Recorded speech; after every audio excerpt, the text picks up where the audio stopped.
ಒಬ್ಬ ಯುವಕ ಬಹಳ ಕೋಪಿಷ್ಟ ಆಗಿರ್ತಾನಂತೆ. ಸಣ್ಣ ಸಣ್ಣ ವಿಷಯಗಳಿಗೂ ಕೂಡ ಅವನಿಗೆ ಬಹಳ ಕೋಪ ಬರ್ತಿರುತ್ತಂತೆ. ಒಂದು ದಿವಸ ಅವನ ತಂದೆ ಅವನನ್ನ ಕರೆದು ಹೇಳ್ತಾರಂತೆ, ಇನ್ಮೇಲೆ ನಿನಗೆ ಯಾವಾಗ ಕೋಪ ಬರುತ್ತೋ ನೀನು ಆ ಮನೆಯ ಹೊರಗಿರುವಂತಹ ಬೇಲಿಯ ಹಲಿಗೆಯ ಮೇಲೆ ಹೋಗಿ ಮೊಳೆಯನ್ನ ಹೊಡಿ, ನಿನಗೆ ಕೋಪ ಕಡಿಮೆ ಆದ್ಮೇಲೆ ಆ ಮೊಳೆಯನ್ನ ಕಿತ್ಕೋಬಾ ಅಂತ. ಅದೇ ತರ ಹುಡುಗ ಪ್ರತಿ ಸಲ ಕೋಪ ಬಂದಾಗ ಹೋಗಿ ಮೊಳೆಯನ್ನ ಹೊಡಿತಿದ್ದ.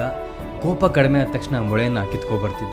ಒಂದು ತಿಂಗಳಾದ್ಮೇಲೆ ತಂದೆ ತನ್ನ ಮಗನಿಗೆ ಹಲಿಗೆಯನ್ನ ತೋರಿಸಿ ಹೇಳ್ತಾರಂತೆ, ನಿನ್ ಕೋಪ ಏನೋ ಕಡಿಮೆ ಆಗ್ಬಿಡ್ತು, ಆದ್ರೆ ಒಂದ್ಸಲಿ ಹಲಿಗೆಯನ್ನ ನೋಡು ಅಂತ. ನಿನ್ನ ಕೋಪ ಕಡಿಮೆ ಆದ್ಮೇಲೆ ನೀನು ಹೊಡೆದಿರುವಂತ ಮೊಳೆಗಳನ್ನೇನೋ ನೀನು ಕಿತ್ಬಿಟ್ಟೆ, ಆದ್ರೆ ಅದು ಮಾಡಿರುವಂತ ಗಾಯ ಅದ್ರ ಮೇಲೆ ಹಾಗೆ ಉಳ್ಕೊಂಡಿದೆ ಅಂತ. ಅದೇ ತರ ಜೀವನದಲ್ಲಿ ನಾವು ಕೋಪದಲ್ಲಿ ಆಡುವಂತ ಪ್ರತಿಯೊಂದು ಮಾತು ಒಂದೊಂದು ಗಾಯವನ್ನ ಮಾಡ್ಬಿಡುತ್ತೆ, ಅದೆಷ್ಟೋ ಹೃದಯಗಳನ್ನೇ ಹೊಡೆದ್ಬಿಡುತ್ತೆ. ಒಂದು ದಿವಸ ನಮ್ಮ ಕೋಪ ಕಡಿಮೆ ಆಗ್ಬೋದು, ಆದ್ರೆ ಅವರ ಮನಸ್ಸಲ್ಲಿ ಆಗಿರುವಂತಹ ಗಾಯ ಆ ವ್ಯಕ್ತಿಯನ್ನೇ ಬದಲಾಯಿಸ್ಬಿಟ್ಟಿರುತ್ತೆ. ಸಮುದ್ರದ ಮೇಲೆ ಒಂದು ಕಲ್ಲನ್ನ ಎಸೆಯೋದು ಬಹಳ ಸುಲಭ, ಆದ್ರೆ ಆ ಕಲ್ಲು ಎಷ್ಟು ಆಳಕ್ಕೆ ಹೋಗುತ್ತೆ ಅನ್ನುವಂತ ಒಂದು ವಿವೇಚನೆ ನಮಗಿರೋದಿಲ್ಲ. ಅದೇ ತರ ಕೋಪದಲ್ಲಿ ನಾವು ಯಾವ್ದಾರೋ ಒಂದು ಮಾತನ್ನ